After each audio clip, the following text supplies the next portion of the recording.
Idemo lagano. Curice se igraju.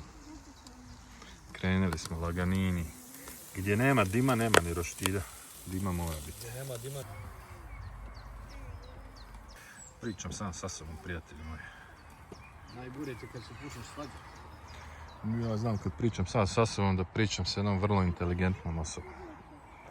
Bić na YouTube. Nemoj me stavljati nigdje. Jedan vrtić manje.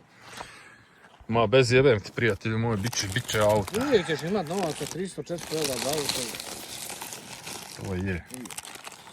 Što kažeš? Čuo što je došlo mi, iskalja mi čipke mrtve. Tu je Jelenin pokojni rođak Jozo. Mi smo tu vrtili prase i on došao sam prase donio.